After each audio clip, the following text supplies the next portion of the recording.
Olá pessoal, tudo bem? Eu sou Daniel Vicente. Nós estamos caminhando, na gramática instrumental do hebraico bíblico.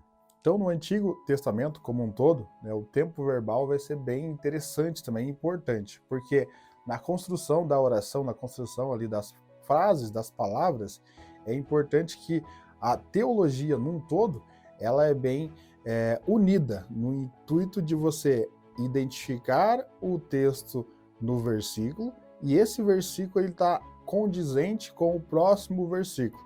Então a teologia ela acaba sendo condicionada a aspectos que o próprio texto já apresentou ou então irá apresentar.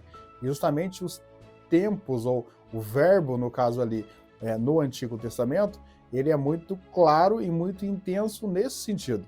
Por exemplo, só relembrando quanto à teologia no geral, a teologia ela é progressiva no intuito de que nos livros de Gênesis acaba tendo as primeiras revelações de Deus e Deus vai gradativamente se revelando durante todo o Antigo Testamento até culminar a sua plena revelação em Jesus já no Novo Testamento.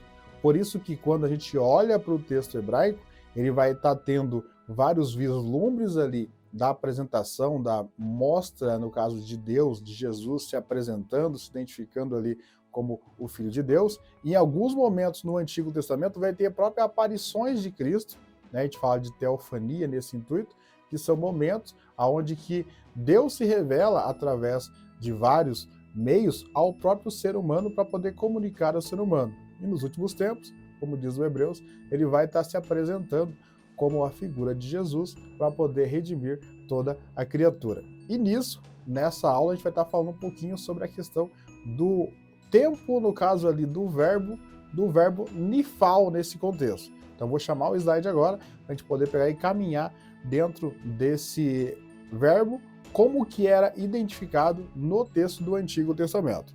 Então ali, no nifal completo, no grau simples agora nós estaremos verificando, na voz ativa, ele aparece em alguns conceitos. Então, o primeiro conceito você vai verificar lá, que é o primeiro pessoa, no caso ali, o gênero e número, primeira pessoa do singular, no caso, a gente vai estar vendo ali, a questão da conjugação.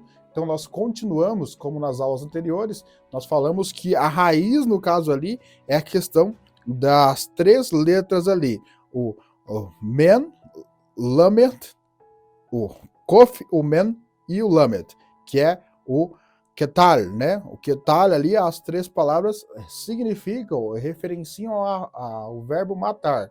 Então, no verbo matar, nessa questão aqui do nifal, do tempo do nifal, ele começa ali já com o ni, que, nifal.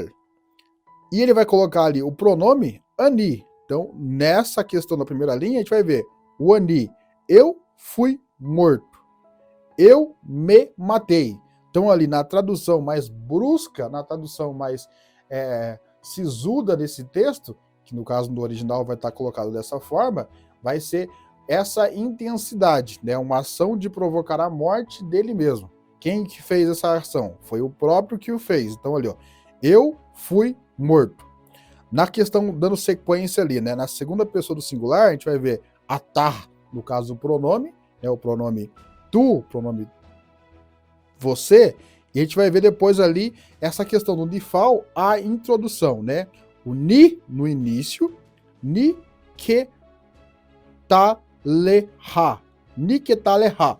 Então ali, atal, ni que taleha, as duas palavras. Tu foste morto, tu te matastes, você foi morto, você me matou. O terceiro quadro ali, a gente vai vendo o ater. Ater, ni que talehe. Ni que talehe, ater. Tu fostes morta. Tu te matastes. Você foi morta. Porque é a segunda pessoa agora no feminino do singular. Terceiro. Hur, ni que tal. Hu, ni que tal. Ou seja, ele foi morto. Ele se matou. Depois, ir, niketelah. Niketelah. Ela foi morta. Terceira pessoa, no feminino, singular, ela se matou. Então, no nifal, você observa isso. Todas as palavras agora, na segunda coluna que estamos falando, ela começa pelo ni, né? Então, o num e mais o segol ali embaixo, que é o ni nessa questão, que é o prefixo. Então, lembra lá que nós falamos novamente. A palavra raiz é ketar, matar. O prefixo agora, nesse verbo, é o ni. Então, a palavra ni aparece ali já como o tempo verbal do nifal. Já o prefixo, ou a raiz, ketar, vai gerar um sufixo que é ligado na questão do pronome. Então, o pronome ali, no caso, o ani, vai levar a questão do sufixo, no caso, com o iod lá no final. Então, a junção sempre ali do pronome juntamente com o sufixo. E nessa questão do verbo do nifal, que é esse tempo, no caso ali, ele vai colocar sempre o prefixo na palavra uni, sendo ni ketal, que é a questão do matar, sendo ni outras palavras, ni dabar, né? Dabar é palavra, então ni dabrar, né? A palavra, ele falou, ela falou. Então ali seria a questão do verbo estar presente também através agora do prefixo e não somente na questão do pronome juntamente com o sufixo. Com isso, nós concretizamos mais essa aula falando um pouco sobre questão do hebraico, né, aqui do Antigo Testamento. Deus te abençoe, estamos juntos, isso, só o começo.